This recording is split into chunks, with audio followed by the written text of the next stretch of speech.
મારા પ્રિય ભાઈઓ અને બહેનો, આપ સૌનું માતાજીની મહિમા ચેનલમાં હાર્દિક સ્વાગત છે। આજે આપણે એવી અદ્ભુત કથા સાંભળવાના છીએ કે જે માત્ર કથા નથી, પરંતુ માતાજીની જીવંત શક્તિનો અનુભવ છે। કહેવાય છે કે અંબાજી ધામ એ સ્થાન છે જ્યાં માતા સતીનું હૃદય પડ્યું હતું, અને એટલે જ આ ધામ 51 શક્તિપીઠોમાંનું એક પવિત્ર શક્તિપીઠ માનવામાં આવે છે। અહીં કોઈ મૂર્તિ નથી, કોઈ ચિત્ર નથી, પરંતુ અહીં છે સિદ્ધ અને ચમત્કારી શ્રીયંત્ર। જ્યારે પણ આપણે ભક્તિભાવપૂર્વક માતાજીના ચરણોમાં માથું નમાવીએ છીએ, ત્યારે એવો અનુભવ થાય છે કે માતાજી પોતે આપણા હૃદયમાં પ્રગટ થઈ રહ્યા છે। પણ મિત્રો, શું તમને ખબર છે કે અંબાજીમાં પૂજારી આંખ પર પટ્ટી બાંધીને પૂજા શા માટે કરે છે? દર વર્ષે લાખો ભક્તો ઘેર ઘેરથી, ગામડાથી પગપાળા માતાજીના દર્શન કરવા કેમ આવે છે? અને સૌ પ્રથમ માતાજીના મંદિરે સંઘ લઈને કોણ આવ્યું હતું? અને આ પવિત્ર સ્થાનને અંબાજી નામથી જ કેમ ઓળખવામાં આવે છે? અને લોકો માતાજીને અંબા નામથી શા માટે બોલાવે છે? શું છે માં અંબા અને અંબાજીનો પ્રાચીન ઇતિહાસ? કેટલા વર્ષ જૂનું છે માતાજીનું આ સ્થાન? કોણે બંધાવ્યું હતું માતાજીનું આ ભવ્ય મંદિર? માતાજીના મંદિરની અંદર જે સ્ત્રીયંત્ર સ્થાપિત છે તેનું રહસ્ય શું છે? અહીં સૌ પ્રથમ કયા ભગવાનની બાબરી ઉતારવામાં આવી હતી? આવા અનેક પ્રશ્નોના ઉત્તર આપણે આ વિડીયોમાં મેળવીશું અને જાણીશું એવી રહસ્યમય અને ચમત્કારિક વાતો કે જે કદાચ તમે ક્યારેય સાંભળી પણ ન હોય। તો મિત્રો, આ વિડીયોને અત્યારે જ લાઈક કરી દો, ચેનલને સબસ્ક્રાઇબ કરી લો અને વિડીયોને અંત સુધી જરૂરથી જુઓ, કારણ કે અહીંથી તમને મળશે સાચી માહિતી જે તમારી આસ્થા અને જ્ઞાન બંનેમાં વધારો કરશે। અંબાજી એ પવિત્ર ધરતી છે જ્યાં મા સતીનું હૃદય પડ્યું હતું। ગુજરાતના બનાસકાંઠા જિલ્લાના દાંતા તાલુકામાં આવેલું મહામાયાનું આ મંદિર આજે પણ કરોડો ભક્તોની અડગ આસ્થા અને અતૂટ વિશ્વાસનું કેન્દ્ર છે। અંબાજી 51 શક્તિપીઠોમાંનું એક છે। અહીં માતાજીનું હૃદય પડ્યું હોવાથી આ શક્તિપીઠમાં માતાજીના હૃદયના ભાવો, પ્રેમ, મમતા અને કરુણાનો અનુભવ આજે પણ માતાજીના ભક્તોને થાય છે। માટે જ 51 શક્તિપીઠમાં અંબાજીનું આ શક્તિપીઠ બધા જ શક્તિપીઠોમાં એક અનેરું અને ઉચ્ચ સ્થાન ધરાવે છે। મિત્રો, તમને જાણીને આશ્ચર્ય થશે કે માતાજીનું હાલમાં જે મંદિર છે તેમાં માતાજીની કોઈ મૂર્તિ નથી, પરંતુ મૂર્તિની જગ્યાએ સોનાના શ્રીયંત્રની પૂજા થાય છે, જેનો આકાર કાચબાની પીઠ જેવો છે। તેની ઉપર 51 પવિત્ર બ્રિજ મંત્રો અંકિત કરેલા છે, જે શક્તિ અને તંત્રની પરંપરાનું જીવિત પ્રતીક છે, અને જેના કારણે આ શ્રીયંત્ર અત્યંત ચમત્કારી અને અલૌકિક બની જાય છે। માટે જ આ શ્રીયંત્રની બ્રાહ્મણો દ્વારા પૂજા કરવામાં આવે છે। તો તેઓ આંખે પટ્ટી બાંધીને યંત્રની પૂજા કરે છે અને સાજ શણગાર કરે છે। એવી પણ માન્યતા છે કે આ યંત્ર મૂળ શ્રીયંત્ર છે, જે ઉજ્જૈન અને નેપાળના શક્તિપીઠોના પ્રાચીન યંત્ર સાથે સંકળાયેલું છે। અંબાજીનું આ ગર્ભગૃહ લગભગ 1200 વર્ષ જૂનું હોવાનું કહેવાય છે, જે પોતાની દિવ્યતા અને રહસ્ય સાથે આજ સુધી અખંડિત છે, પરંતુ માતાજીનો ઇતિહાસ લાખો કરોડો વર્ષ જૂનો છે। પુરાણોમાં જણાવાયેલી પવિત્ર કથા મુજબ દક્ષ પ્રજાપતિની પુત્રી માતા સતી પોતાના પિતા દ્વારા યોજાયેલા મહાયજ્ઞમાં આમંત્રણ વિના હાજર હતી। ત્યાં તેમને જોયું કે યજ્ઞમાં તેમના પતિ ભગવાન શંકરનો અપમાન થઈ રહ્યું છે। આ આઘાત સહન ન થતાં માતા સતીએ પોતાના શરીરને યજ્ઞકુંડમાં સમર્પિત કરી દીધું। આ દુઃખનાદ ઘટનાથી ક્રોધિત થયેલા ભગવાન શંકરે સતીના નિર્જીવ શરીરને પોતાના ખભા પર લઈ તાંડવ નૃત્ય શરૂ કર્યું। તેમના તાંડવથી પ્રલય જેવી સ્થિતિ ઊભી થઈ। ત્યારે દેવોની વિનંતી પર ભગવાન વિષ્ણુએ પોતાના સુદર્શન ચક્ર વડે સતીના નિર્જીવ શરીરનો વિચ્છેદ કર્યો। માતા સતીના અંગોના ટુકડા અને ઘરેણાં અલગ અલગ જગ્યાએ પડ્યા હતા। એ રીતે કુલ 51 પવિત્ર સ્થાનો ઉત્પન્ન થયા, જે આજે 51 શક્તિપીઠો તરીકે વિશ્વમાં પૂજાય છે। તંત્ર ચૂડામણી ગ્રંથમાં આ 51 મહાશક્તિપીઠોનો ઉલ્લેખ પણ જોવા મળે છે। એમાં માન્યતા છે કે આરાસુર અંબાજીમાં માતા સતીનું હૃદય પડ્યું હતું, એટલા માટે અંબાજી ધામને પવિત્ર શક્તિપીઠ તરીકે માનવામાં આવે છે। હવે માતાજીના આ સ્થાનને અને ગામને અંબાજી તરીકે ઓળખવામાં આવે છે, જે માં અંબાના નામ પરથી અંબાજી નામ પડ્યું છે। પરંતુ તો તમને ખબર છે કે અંબા નામનું શું અર્થ થાય છે? તો અંબા શબ્દનો અર્થ માં થાય છે, અને અંબા ઉપરથી અમ્મા, મા, અમ્મી અને છેલ્લે મમ્મી અને મમ્મા જેવા શબ્દો અસ્તિત્વમાં આવ્યા. તમને લાગશે કે મમ્મી અને મમ્મા શબ્દો તો અંગ્રેજી છે, પરંતુ આ શબ્દોનું મૂળ સંસ્કૃત ભાષાના અંબા શબ્દમાં રહેલું છે, જે માતૃત્વના ભાવને પ્રગટ કરે છે.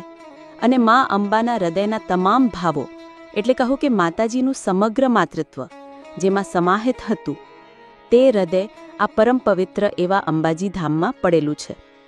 માટે આ ધામમાં મા અંબા સાક્ષાત સ્વરૂપે બિરાજમાન છે, જે પોતાના ભક્તોને પોતાના બાળકોની જેમ સ્નેહ, વાત્સલ્ય અને મમતાથી નવડાવે છે.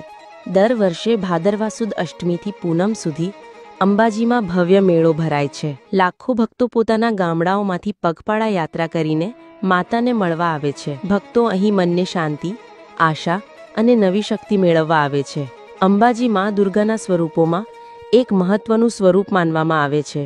અંબાજી મંદિરમાં એક રસપ્રદ વાત એ છે કે અહીં રોજ માતાના 3 સ્વરૂપોમાં પૂજન થાય છે.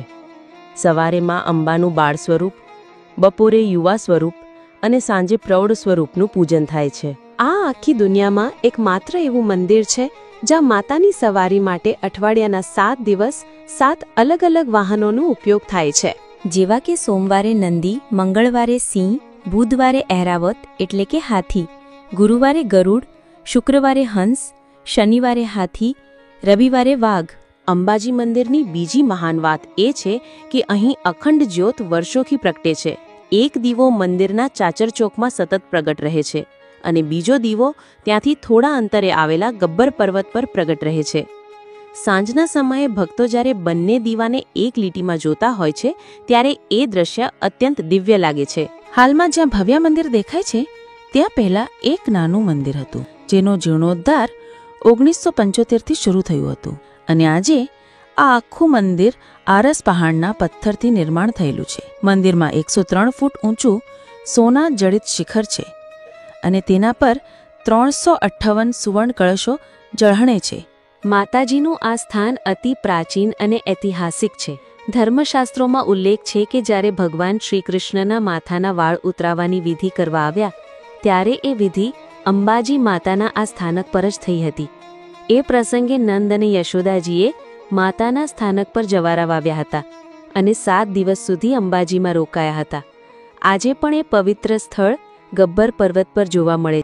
શાસ્ત્રોમાં એવો ઉલ્લેખ પણ છે કે પાંડવો પોતાના વનવાસ દરમિયાન આરાસુર અંબાજીમાં રોકાઈને માતાજીનું તપ કર્યું હતું. આ કારણે આરાસુર અંબાજીનું સ્થાનક માત્ર મંદિર નથી, પરંતુ દેવો, પાંડવો અને શ્રીકૃષ્ણ સાથે જોડાયેલ પ્રાચીન પવિત્ર ધામ છે. શ્રી અંબાજી માતાજીનું પ્રાગટ્ય પણ એક દિવ્ય કથા સાથે જોડાયેલું છે.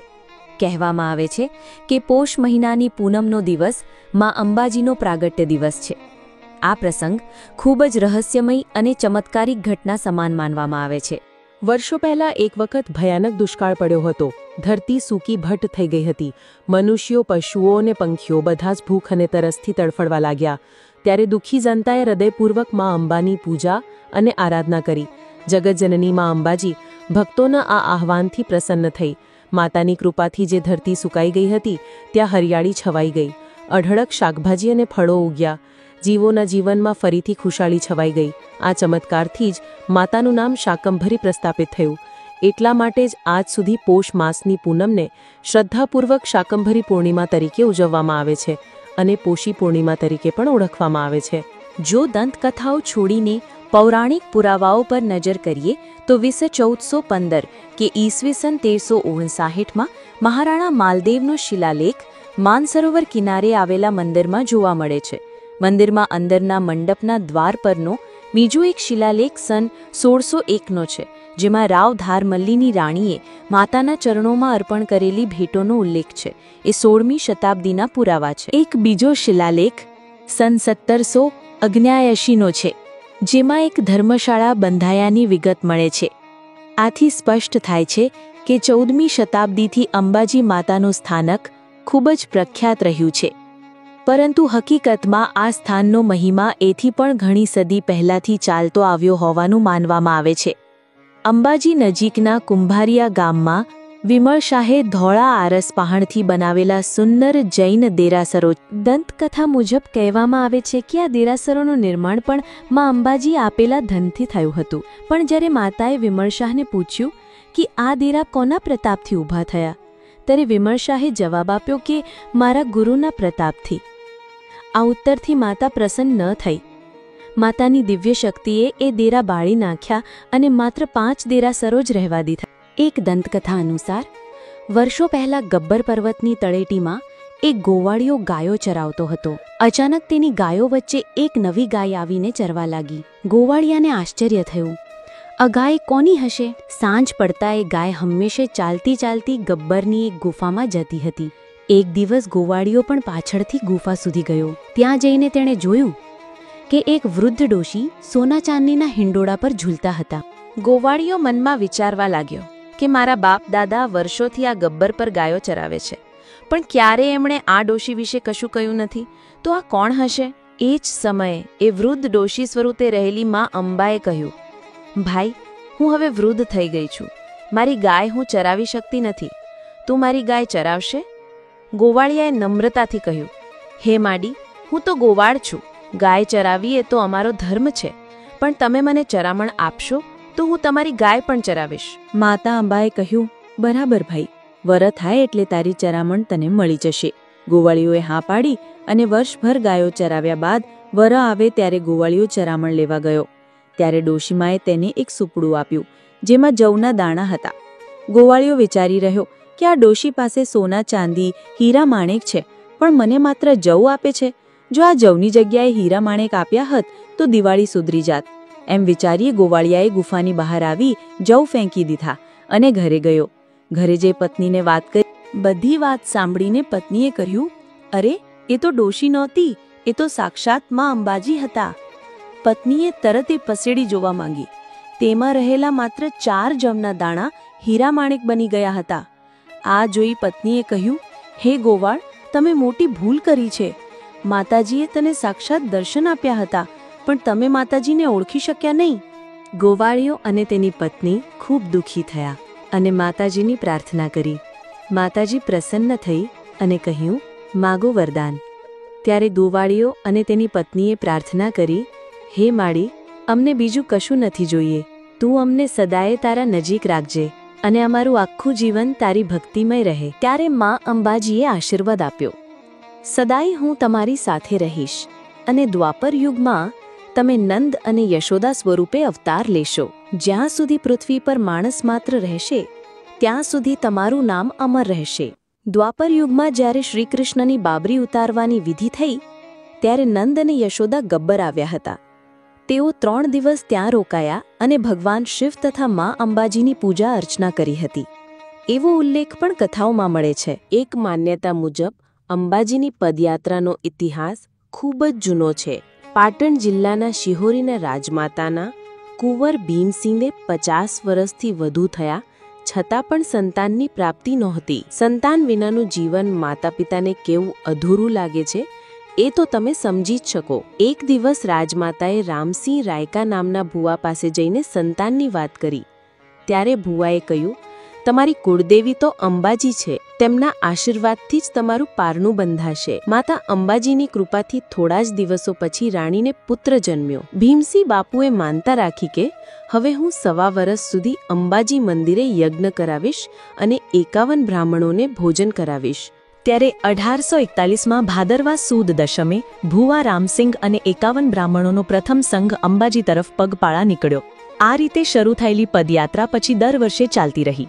શરૂઆતમાં ફક્ત થોડા જ સંઘ જતા, પરંતુ આજના સમયમાં આ પરંપરા આખા દેશમાં પ્રસિદ્ધ થઈ છે.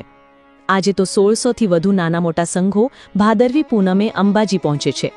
આ પદયાત્રા ફક્ત ચાલવાની યાત્રા નથી, એ તો માતાજી પ્રત્યેની ભક્તિ, શ્રદ્ધા અને અનંત વિશ્વાસનો જીવંત પુરાવો છે. તો મિત્રો, માતાજીના આ પવિત્ર ઇતિહાસ અને અજોડ જાણકારી તમને કેવી લાગી? તમારા વિચારો કોમેન્ટમાં જરૂરથી જણાવજો. અને જો તમે કોઈ ખાસ માતાજીના ઇતિહાસ કે મહિમા વિશે જાણવા ઈચ્છતા હો તો એ પણ કોમેન્ટમાં લખજો. માતાજીની કૃપા મેળવવા માટે કોમેન્ટમાં સૌ સાથે મળીને લખીએ, જય અંબે. આ વિદ્રના અંતે માતાજી સૌના જીવનમાં સુખ, શાંતિ અને સમૃદ્ધિ વરસાવે એ જ પ્રાર્થના. અવશ્ય મળીએ આગામી વિડીયોમાં નવી કથા અને નવા મહિમા સાથે.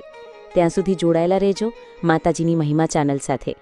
જય અંબે, જય માતાજી.